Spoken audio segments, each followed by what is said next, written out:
அனைவருக்கும் காலை வணக்கம். இந்த நாள் இனிய நாளாகட்டும்.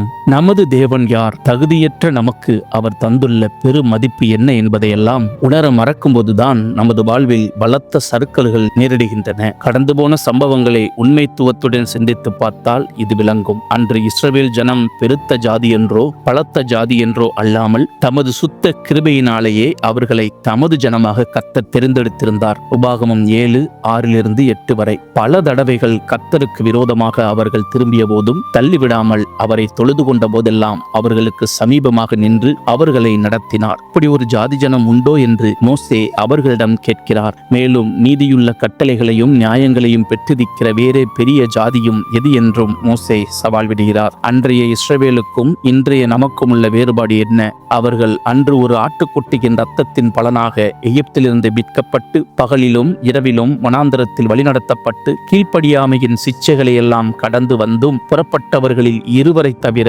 அடுத்த சந்ததியே கானானுக்குள் பிரவேசித்தது. ஆனால் இன்று கிறிஸ்துவின் இரத்தத்தாலே பாவத்திலிருந்து அருளப்பட்ட மீட்பை குறித்து அவரை விசுவாசிக்கிறவன் எவனோ அவன் வெட்கப்படுவதில்லை என்றும் எல்லாருக்கும் கர்த்தரானவர் தம்மை தொழுது கொள்கிற யாவருக்கும் ஐஸ்வர்ய சம்பன்னராய் இருக்கிறார். ஆதலால் கர்த்தருடைய நாமத்தை தொழுது கொள்கிற எவனும் ரட்சிக்கப்படுவான் என்றும் வாசிக்கிறோம். ரோமர் 10:11-13 வரை. மேலும் நீங்கள் தேவனுடைய ஆலயமாய் இருக்கிறீர்கள் என்றும் தேவனுடைய ஆவி உங்களில் வாசமாய் இருக்கிறதென்றும் அறியாதிருக்கிறீர்களா என்று வேத வாக்கியம் கேள்வி எழுப்புகிறது. 1 கொரிந்தியர் 3:16. தேவ பிள்ளையே, இன்று கர்த்தரை தொழுது கொள்ளும் போது மாத்திரமல்ல, சமீபமாகவும் அல்ல, அவர் நம்முடன் நமக்குள்ளேயே வாசம் பண்ணுகிறார். இப்போது நாம் என்ன சொல்லுவோம்? கிருபையினால் கிறிஸ்துவின் பிள்ளைகளாக்கப்பட்ட நம்மை போல பூமியில் வேறு யார் உண்டு? அன்று எகிப்திலிருந்து புறப்பட்ட சந்ததி கானானை சேரவில்லை. ஆனால் இன்று கர்த்தரை விசுவாசிக்கின்ற யாவருக்கும் நித்திய ஜீவன் வாக்களிக்கப்பட்டுள்ளது. ஆகவே நம்முடைய லக்கை புரிந்து கொண்டு அதை நோக்கி ஓட கர்த்தர் நமக்கு கிருபை செய்வாராக.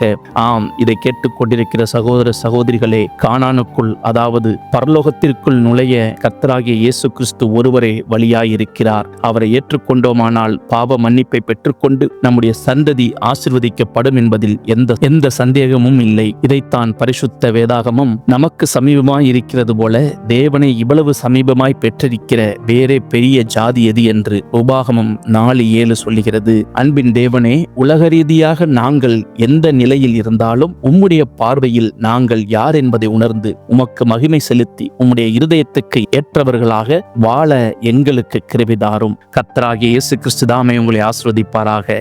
இந்த நாள் இனிய நாளாகட்டும்.